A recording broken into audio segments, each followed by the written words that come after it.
오늘 주님께서 주시는 말씀은 야고보서 5장 13절부터 18절까지의 말씀입니다. 야고보서 5장 13절부터 18절까지의 말씀.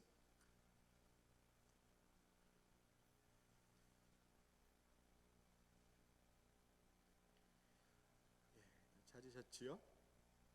우리 같이 한 목소리로 합독하도록 하겠습니다. 다 같이 읽겠습니다. 시작. 너희 중에 고난당하는 자가 있느냐? 그는 기도할 것이요. 즐거워하는 자가 있느냐? 그는 찬송할지니라. 너희 중에 병든 자가 있느냐? 그는 교회의 장로들을 청할 것이요.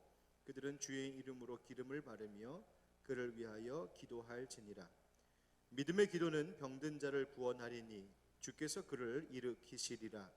혹시 죄를 범하였을지라도 사하심을 받으리라. 그러므로 너희 죄를 서로 고백하며 병이 낫기를 위하여 서로 기도하라. 의인의 간구는 역사하는 힘이 금이니라. 엘리야는 우리와 성정이 같은 사람이로되 그가 비가 오지 않기를 간절히 기도한즉 3년 6개월 동안 땅에 비가 오지 아니하고 다시 기도하니 하늘이 비를 주고 땅이 열매를 맺었느니라. 아멘. 이곳에 함께 모이신 우리 귀한 주님의 형제 자매들, 또 영상으로 함께 참여하고 있는 모든 성도님들과 가정 위에 하나님께서 오늘도 지키시고 보호하시는 은혜가 있기를 주님의 이름으로 축원드립니다. 여러분 평안하시죠? 감사합니다. 한번 따라 하시겠습니다. 다시 기도하니. 코로나 감염 사태로 정말 어려움이 많습니다. 오늘 이번 주 주일 주보에 이렇게 올릴 우리 협력하는 해외 선교사님들의 기도 제목을 쭉 정리해서 한번 오늘 살펴봤더니 우리나라만 어려운 게 아니고 온 세계가 지금 너무나 큰 어려움에 있고 심지어 막 인종 차별 같은 거죠. 동양 사람만 나타나면 막 사람들 다 피하고 심지어 돌을 던지기도 하고 또 유럽 같은 곳은 너무 물가가 비싸서 마스크 하나 살 수가 없는, 그래서 마스크 쓰고 다니는 사람이 없다고 그러네요. 아주 심각한 상황이 지금 벌어지고 있는 것 같습니다. 팬데믹이라는 단어 여러분 알고 계셨습니까? 저는 이번에 처음 알았습니다. 한번 들어보지도 못했던 단어인데요. 사실 세계 대유행이라고 하는 이 팬데믹 되어버린 이 상황을 맞았습니다.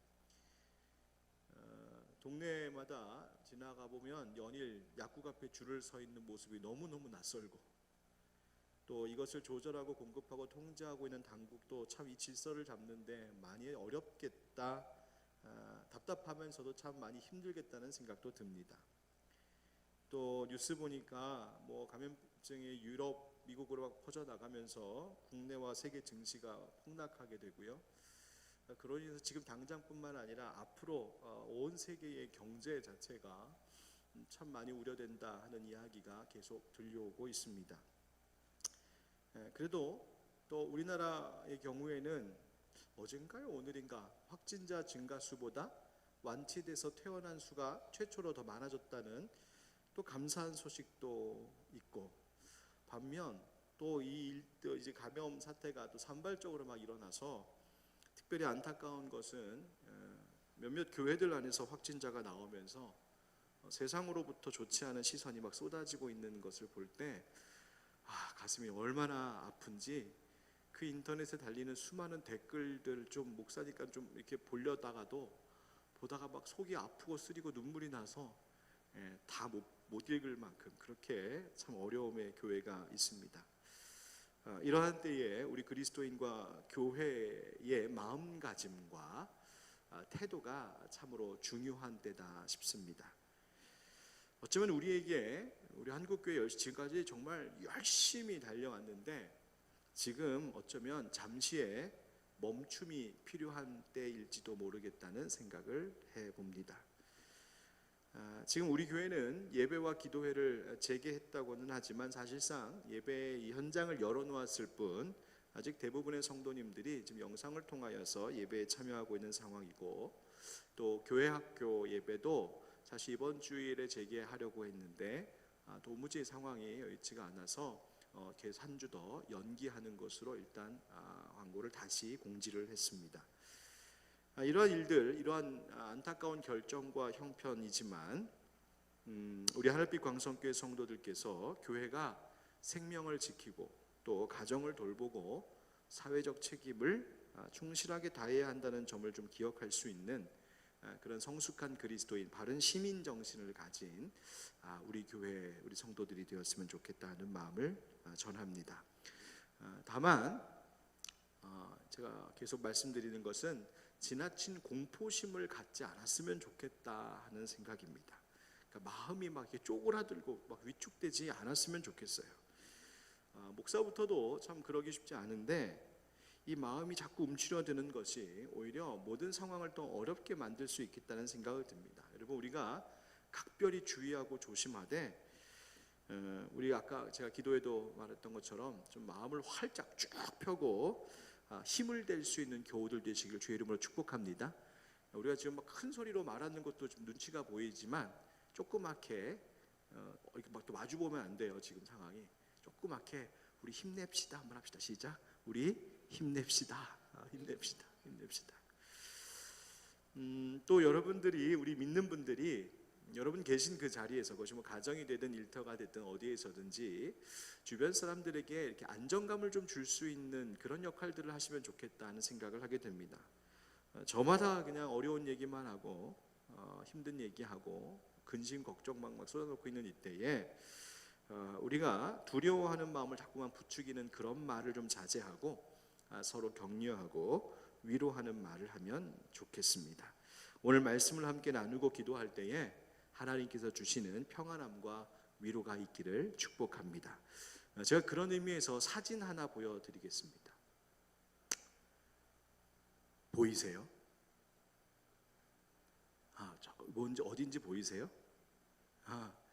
아까 금요기도회 준비 다 해놓고 하늘을 요즘 하늘 막 사람들 이렇게 마스크 쓴 것만 쳐다보다가 하늘을 못 본 것 같아서 하늘을 좀 보려고 옥상에 올라갔었어요. 한 2시간 전인가 올라갔더니 하늘에 금성 샛별이 반짝반짝 빛나고 있더라고요. 그래서 저 별을 보면서 지금 이 땅 아래에서는 사람들이 막 이게 난리가 났는데 저 하늘의 샛별은 초연히 떠 있구나 이렇게 바라보면서 우리 주님도 저렇게 우리 바라보고 계시겠다. 우리도 저런 시선을 가지면 얼마나 좋을까라는 생각을 하게 됐습니다. 하늘에 여전히 별이 반짝반짝 빛나고 있는 것처럼 오늘도 우리를 내려다보시며 우리와 또한 이곳에 오셔서 함께하고 계시는 주님이 계심을 알고 우리 주님의 시선과 같이 그렇게 초연함을 가질 수 있는 믿음의 성도님들 되시기를 예수님의 이름으로 축원드립니다. 이렇게 세상의 일들을 좀 이렇게 내려다보면 좋겠어요. 막 세상의 일에 붙들려서 매여 갇혀 있는 것이 아니라 저 위에서 세상의 일을 좀 이렇게 내려다볼 수 있는 넉넉한 믿음이 좀 있으면 좋겠다. 그런데 그런 믿음을 가질 수 있도록 하는 길이 있으니 바로 그것이 기도하는 것입니다. 기도는 우리로 하여금 하나님의 시선을 갖게 합니다. 기도는 우리로 하여금 하늘의 시선으로 이 땅의 것을 바라보게 하는 힘이 있습니다. 오늘 말씀의 제목이 본문 가운데 18절에 나오는 구절, 다시 기도하니라고 하는 구절을 인용하여서 오늘 말씀의 제목으로 삼았는데, 그 18절에 나오는 이야기를 보면 17절 18절의 말씀을 보면 엘리야의 기도를 야고보 사도가 전하고 있습니다. 엘리야가 우리와 같은 성정이었다고 하죠. 우리와 같은 성정이라고 하는 말은 우리랑 똑같은 감정, 똑같은 능력, 똑같은 경험을 가진 사람이라는 이야기입니다. 이 말 속에는 이 엘리야가 완전한 사람이 아니라 우리처럼 아프기도 하고 또 인생에 고민도 많고 우리가 알다시피 때로는 시리에 빠져 무기력함에 우울함에 빠져 있기도 했던 그런 사람, 바로 우리와 똑같은 성정을 가진 엘리야, 우리와 다를 바가 없는 자라는 이야기입니다. 그런데 그의 기도로 3년 6개월 동안 그 땅에 비가 오지 않아서 흉년과 기근에 온 나라가 시달렸었습니다. 바로 이스라엘의 죄악 때문이었죠. 그리고 다시 기도하니, 열왕기상 17장 18장에 나오는 이야기인데요, 다시 기도하니 하늘이 비를 내리고 땅이 열매를 맺게 되었다. 할렐루야. 다시 기도하니 하늘이 비를 내렸다. 그리고 땅이 열매를 맺었다. 야고보 사도는 이 말씀을 우리에게 전하면서, 우리도 똑같은 성정을 가진 우리들인데 그렇게 기도할 때에 하늘의 역사가 나타날 것이고, 그 기도의 능력에 좋은 예로 바로 이 엘리야의 이야기를 들려주고 있는 것이 오늘 본문입니다. 이 엘리야의 다시 기도하니라고 하는 이 두 마디의 말 속엔 사실 짧지만 엘리야의 절실함이 들어 있습니다. 그리고 이 속에는 엘리야의 확신이 있는 믿음이 들어 있는 기도의 모습입니다. 엘리야가 앞서 뭘 했었냐면 바알을 따르던 선지자들과 갈멜살 대결을 했죠. 제단을 쌓아놓고 물을 부어놓고 거기에 불을 내리는 신이 진짜 신이다, 누가 참 하나님인지, 바알인지 아니면 엘리야가 믿는 여호와인지, 누가 참 하나님인지를 가리는 대결이었습니다. 여기서 여호와 하나님께서 멋지게 승리를 거두시지요. 하늘에서 불을 내려 제단의 물을 싹 핥았다라고 이제 표현이 되어 있는데요, 완전히 확 태워버리시는 놀라운 일이 벌어졌습니다. 그리고 그것을 목격한 백성들이 열왕기상 18장 39절에 뭐라고 고백하고 있냐면 이렇게 고백하고 있습니다. 모든 백성이 보고 엎드려 말하되 여호와 그는 누구시다? 하나님이시로다. 여호와 그는 하나님이시로다. 두 번이나 반복하고 있죠. 탐복하며, 그렇군요, 여호와, 엘리야 선지자 당신이 말하고 있는, 당신이 믿고 당신이 기도하고 예배하는 그 여호와가 참 하나님이시군요 라고 온 백성들이 인정했다는 것입니다. 바로 이 말씀에서 그 앞에 있었던 흉년과 기근의 모든 고난의 이유가 나타나고 있습니다. 여호와 하나님, 그 하나님이 참 하나님이시라는 것을 드러내기 위하여 그 고난의 시간이 앞에 있었다는 말입니다. 여러분, 고난은 누가 참 하나님이신지를 깨닫게 하는 유익이 있습니다. 고난은 우리에게 누가 참 절대자요, 우리의 인생, 이 세상 모든 역사를 주관하고 계시는 참 하나님이 누구신지를 명확하게 철저하게 깨닫게 하는 힘이 바로 고난의 시간을 통하여 우리에게 유익을 준다는 것입니다. 지금 우리가 그것을 보고 있습니다.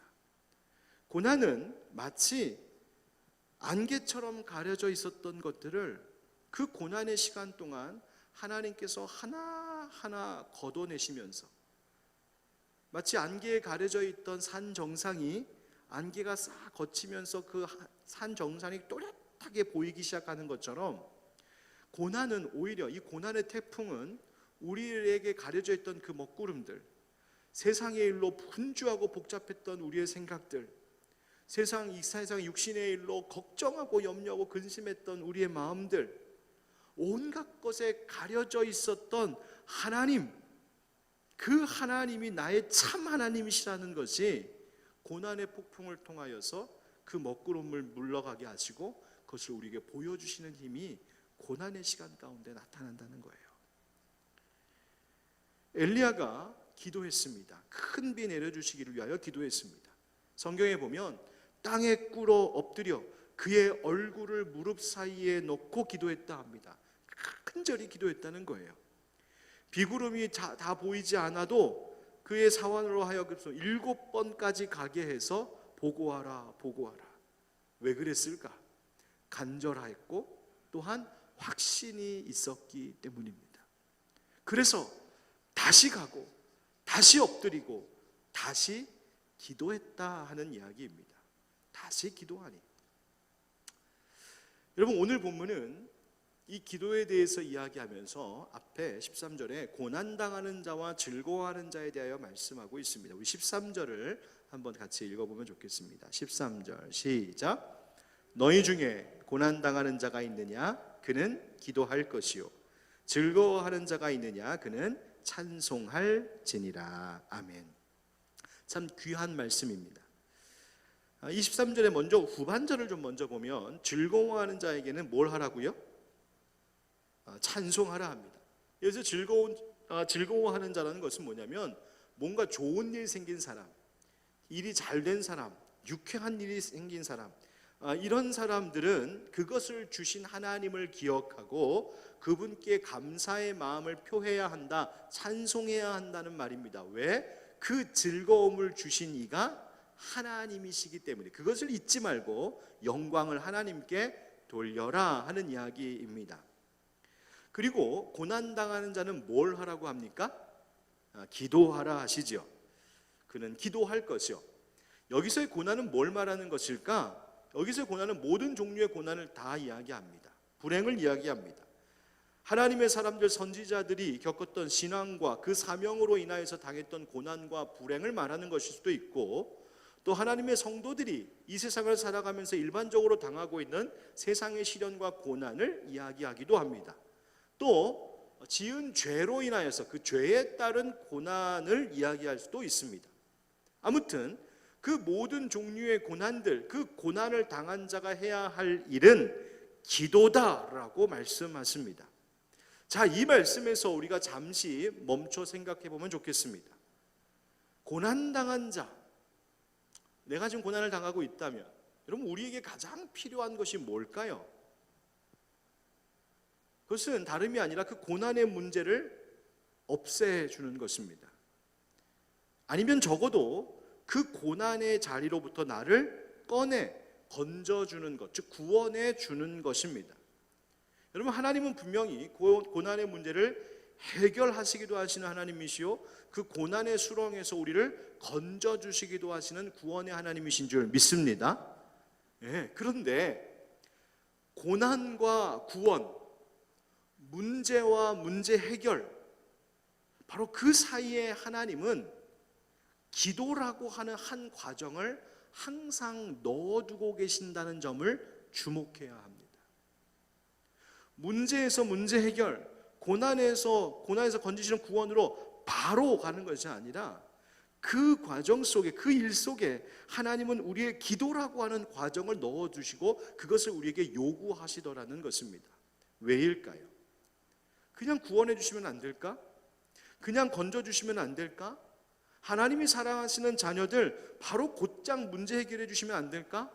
지금 우리가 코로나 사태로 막 하나님의 백성들이, 자녀들이 예배를 드리고 싶어도 못 드리는, 우리에게 이렇게 모이고 싶어한 열정이 있었을까 싶을 만큼 막 예배가 너무너무 그립고 모이고 싶고 보고 싶고 하는, 막 이럴 때에 하나님 바로 싹 멈춰주시고 해결해 주시면 안 될까? 왜 우리에게는 인간적으로 보면 기도라고 하면 어쩌면 번거로운 과정을 굳이 두셔서 꼭 그것을 통하여 문제 해결 혹은 고난으로부터의 구원을 보게 하시는 걸까? 이것은 달리 얘기하면 기도라고 하는 과정을 통하여서 고난 가운데 있는 하나님의 백성들에게 하나님이 하고자 하시는 의도된 일들이 있음을 알게 합니다. 하나님께서 얼마든지 문제 해결하실 수 있고 얼마든지 고난으로부터 건지실 수 있는 하나님이신데, 그 은혜의, 그 영광과 승리의 시간을 나아가는 그 과정 속에 기도라고 하는 것을 우리에게 요청하신다는 것은 그 기도의 시간을 통하여 그의 자녀들, 그의 백성들이 뭔가 그것을 통하여서 변화되어야 하고, 혹은 그 고난과 그 어려움을 마주 대하고 있는 우리의 모습이 달라져야 할 것을 기대하고 의도하고 계신다는 점입니다. 여러분, 지금 코로나 사태를 겪고 있는 우리도 마찬가지인 것 같습니다.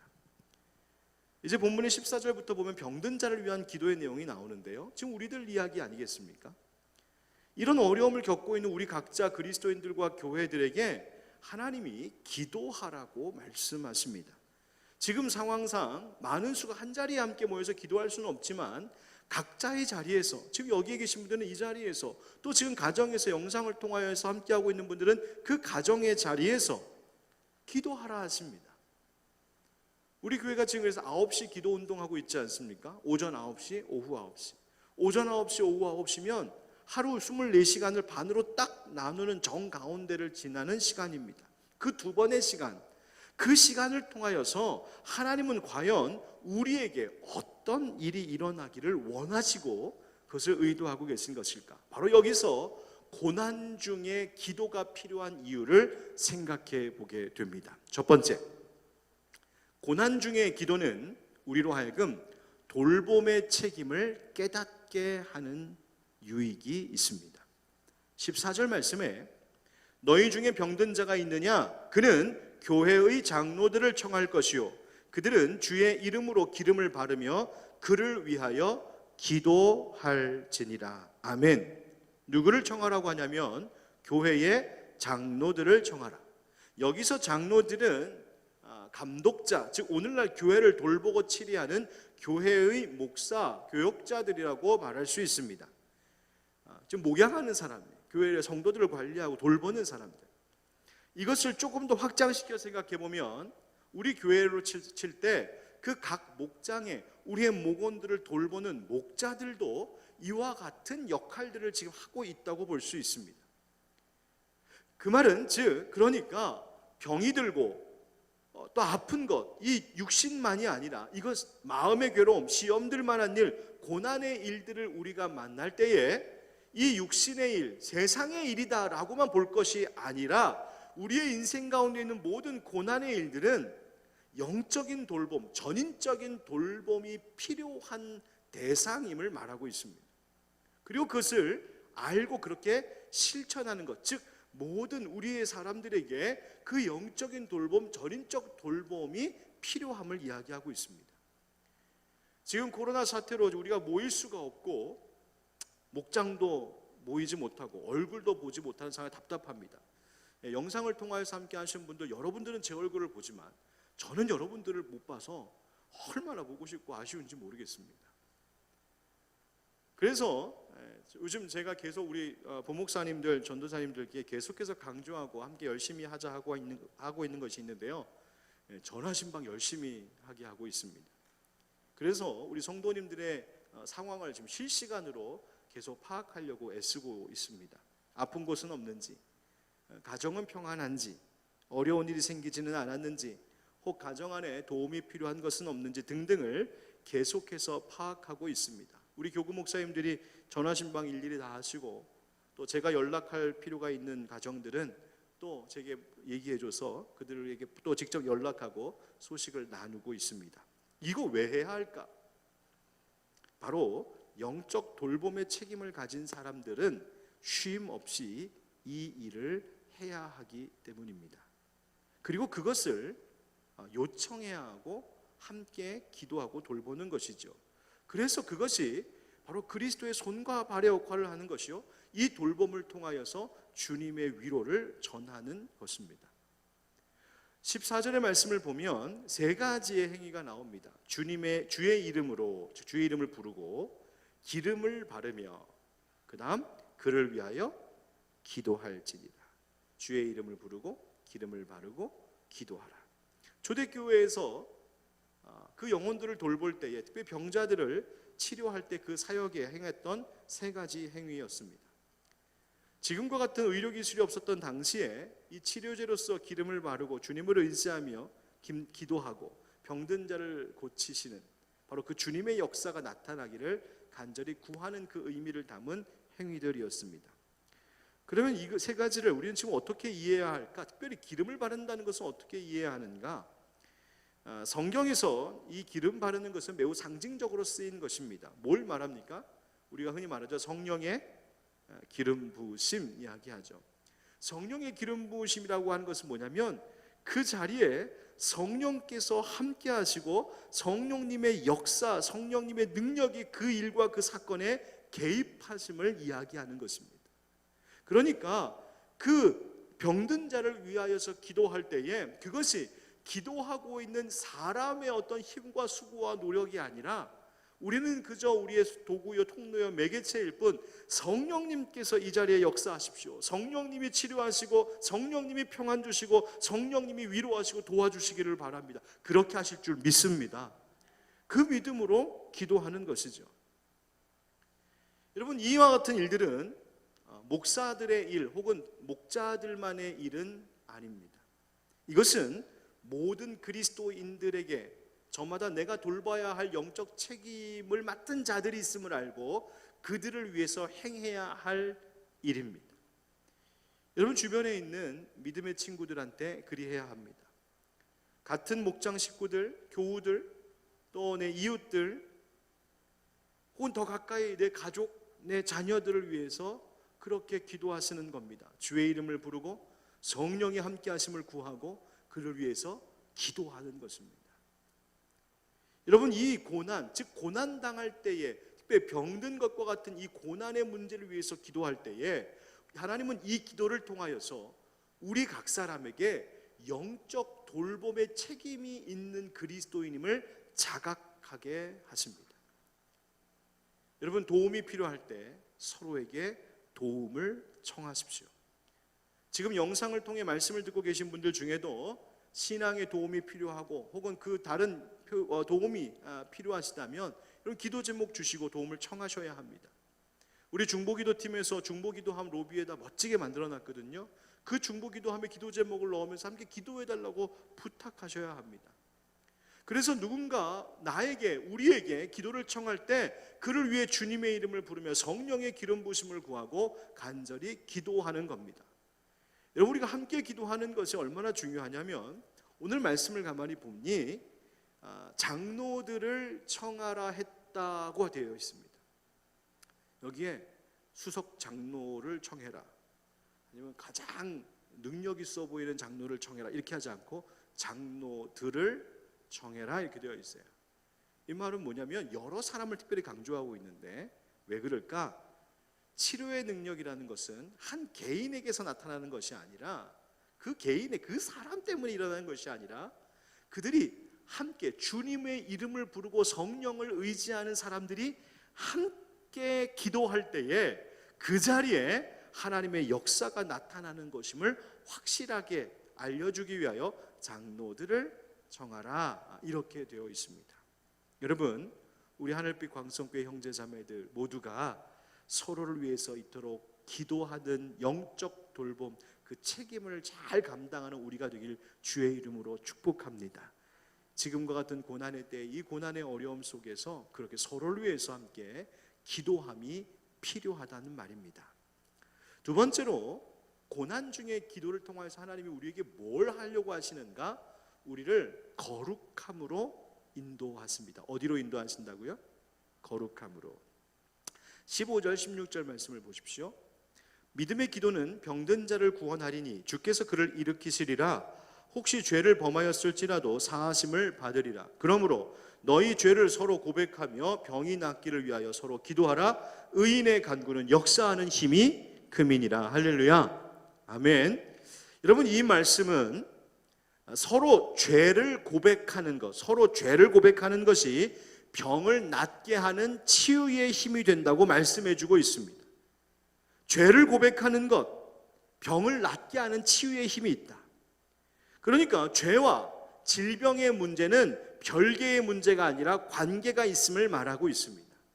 여러분, 그러나 이것을 마치 모든 병의 경우에 이것이 보편적으로 다 모든 병이 죄 때문이라는 뜻은 절대로 아닙니다. 질병이 반드시 죄 때문에 생기는 것은 아니에요. 다만 오늘 말씀은 만약에 지금 당하고 있는 그 고난을 주고 있는 병이 죄로 인하여 생긴 것이라면 그 죄의 문제를 해결하지 않고는 병 고침을 기대할 수 없음을 이야기하고 있는 것입니다. 그래서 생활의 죄악된 습관은 여전히 갖고 있으면서 그로 인하여서 생긴 병 고쳐주시기를 바란다? 그럴 수는 없다는 것이죠. 따라서 죄를 고백하고 그 죄의 문제를 끊을 때에, 그리고 그것으로 기도할 때에 하나님께서 치료하시는 은혜를 베풀어 주신다는 것입니다. 그러니까 병 고침 전에 우리 안에 영적 순결을 회복할 것을 말씀하고 있는 것이죠. 이 말씀을 통하여 우리는 고난 중에 필요한 기도를 통해 우리에게 깨닫게 하시는 것이 또 있음을 알게 됩니다. 바로 죄의 문제를 간과하지 말라는 것입니다. 고난 중에 기도를 통하여 하나님은 우리의 영혼이 더욱 성결해지기를 원하십니다. 어떻게 되길 원하신다고요? 성결, 거룩함이 더 증진되기를 원하신다. 여러분, 지금도 우리가 계속해서 돌아봐야 할 것이 바로 이것입니다. 우리가 코로나 예방을 위하여서 마스크도 열심히 쓰고 손도 씻고 주변과 몸을 청결하게 하느라 애를 씁니다만, 이처럼 우리 영혼에 대하여서도 이 어려운 때에 고난당하는 자가 기도할 때에 우리의 영혼에 대하여서도, 나의 마음과 나의 일상에 대하여서도 과연 씻고 정결케 해야 될 것이 무엇인지를 자꾸만 돌아봐야 됩니다. 하나님께 내가 용서를 구할 것은 없는가? 또 다른 사람을 잘못한 것에 대해서 그에게 내 죄를 고백하고 용서를 구하고 그 관계를 회복해야 될 것은 없는가? 영적인 정결함, 성결함의 회복이 우리에게 필요한 것이죠. 바로 예수 그리스도의 씻기시는 은혜가 우리 가운데 필요한 것인 줄 믿습니다. 여러분, 지금과 같은 고난을 당하는 중에 기도함으로 예수 그리스도 우리를 씻기시는 그 구원의 은혜, 그 용서하심의 은혜를 더욱더 가슴 깊이 새기고 경험할 수 있는 우리가 되기를 주의 이름으로 축원드립니다. 세 번째로요, 고난 중에 기도라고 하는 것은 우리의 그 주님을 향한 믿음을 증진시키는 유익을 줍니다. 뭘 더 증진시킨다고요? 믿음. 그렇죠. 주님을 향한 믿음. 15절 말씀에 믿음의 기도는 이라고 되어 있습니다. 여러분, 기도는 무엇으로 드리는 거예요? 믿음으로 드리는 거예요.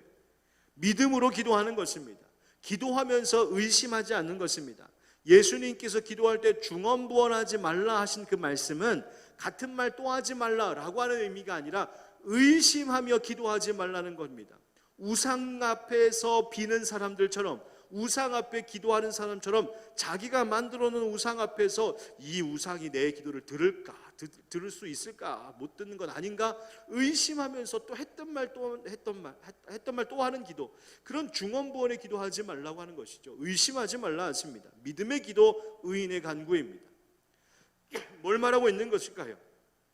우리가 고난 중에 기도할 때 붙들어야 될 것은 나에 대한 확신이 아니라 하나님에 대한 확신, 그 확고한 믿음을 갖는 겁니다. 내 능력에 대한 의지가 아니라 예수 그리스도 안에 있는 생명의 능력을 의지하는 것이죠. 바로 이 엘리야의 기도가 바로 그리했습니다. 17절 말씀, 18절 말씀 보면, 엘리야는 우리와 성정이 같은 사람이로되 그가 비가 오지 않기를 간절히 기도한즉 3년 6개월 동안 땅에 비가 오지 아니하고 다시 기도하니 하늘이 비를 주고 땅이 열매를 맺었느니라. 아멘. 그는 다시 기도했습니다. 그는 자기의 기도에 응답하시는 하나님을 확신했습니다. 자기의 기도로 이 땅에 비를 내리지 않게 하셨던 그 하나님께서 갈멜산의 대결에서 불을 내려주실 것을 확신했습니다. 그런 하나님이심을 믿었다는 말이에요.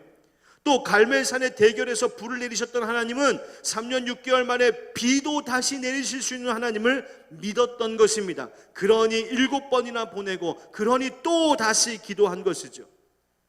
여러분, 우리가 기도할 때 어떤 믿음을 가지고 기도하고 계십니까? 하나님께서 이 코로나 사태를 끝내시고 우리를 반드시 치료할 것이라는 믿음을 여러분 갖고 계십니까? 지금이 이 모든 어려움을 견디게 하시고 극복하게 하시는 하나님의 능력을 향한 믿음을 가지고 계시냔 말입니다. 이 어려움 중에서도 과연 이 일을 통하여 기도하게 하시고 이 일을 통하여 우리를 더욱 새롭게 하고 계시는 하나님을 향한 확고한 믿음을 우리가 붙들고 살아가고 붙들고 지금 기도하고 있느냐 하는 것입니다. 여러분, 우리는 다시 기도해야 합니다. 우리는 다시 믿음의 기도 하나님 앞에 드려야 합니다. 히브리서 4장 16절에 그러므로 우리는 긍휼하심을 받고 때를 따라 돕는 은혜를 얻기 위하여 은혜의 보좌 앞에 담대히 나아갈 것이니라. 도움이 필요한 우리의 현실임을 알면서도 돕는 은혜를 주시는 보좌 앞에 나가는 것은 주저하고 있다면 그것은 어리석은 것 아니겠습니까? 요한일서 5장 14절에 그를 향하여 우리가 가진 바 담대한 것이 이것이니 그의 뜻대로 무엇을 구하면 들으심이라. 하나님 앞에 도움을 구하고 하나님이 참 하나님이십니다. 하나님, 내가 이 고난 가운데서 이겨나감으로, 이 고난을 잘 극복해 나감으로 하나님이 참 하나님이심을 만방 가운데 보이는 일을 위해서 하나님 도우셔야겠습니다. 하나님 도와주십시오. 하나님 기뻐 들으실 기도 아니겠습니까? 여러분, 그 위에서 기도해야 됩니다. 다시 기도해야 됩니다.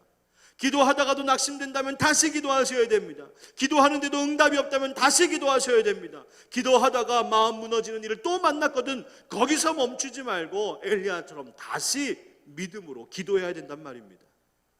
여러분, 우리가 긴 시간을 드리는 기도 아니어도 좋습니다. 지금 예배당, 이 예배 현장에 나오기가 어려운 때이기 때문에 가정에서 여러분 각자의 그 자리, 그 방에서 지금 기도하셔도 좋습니다. 우리가 나누었던 사순절 기도 제목을 올려놓고 또 이 봄철에 나눴던 하늘빛 광성교회 공동 기도 제목 카드도 올려놓고 여러분 그 안에 있는 기도의 제목들을 하나하나 읽어가며 여러분 기도해 주십시오. 아침 9시, 저녁 9시, 아니 적어도 그 중에 단 한 번만이라도 기도하십시오. 정식으로 자리를 잡고 앉아서 기도할 수 없다면 잠깐 눈을 감고 묵상하듯이라도 기도하십시오. 운전 중이라면 눈 크게 뜨고 마음을 다하여 기도하십시오. 대신 이 세 가지, 이 고난 중에 믿음으로 드려야 할 기도를 하나님 앞에 드리면서 이 세 가지를 기억하면 좋겠습니다. 첫째, 우리가 아까 이야기했던 것들입니다. 내가 돌봐야 할, 영적 돌봄의 책임을 갖고 기도해야 할 그 대상은 누구일까 한번 생각해 보십시오. 과연 나는 이 시간 누구를 염두하고 내가 누구를 영적으로 돌보며 그를 위해서 기도해야 될까?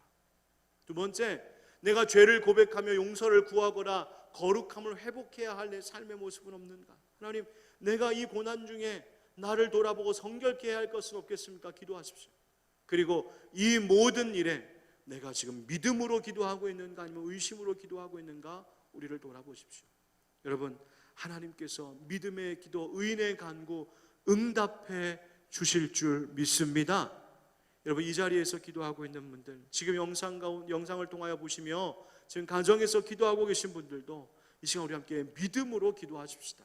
하나님이 우리를 고치시고 이 고난을 통하여서 우리를 새롭게 하시고 하나님이 참 하나님이심을 우리 가운데 드러내 보여주실 줄 믿습니다.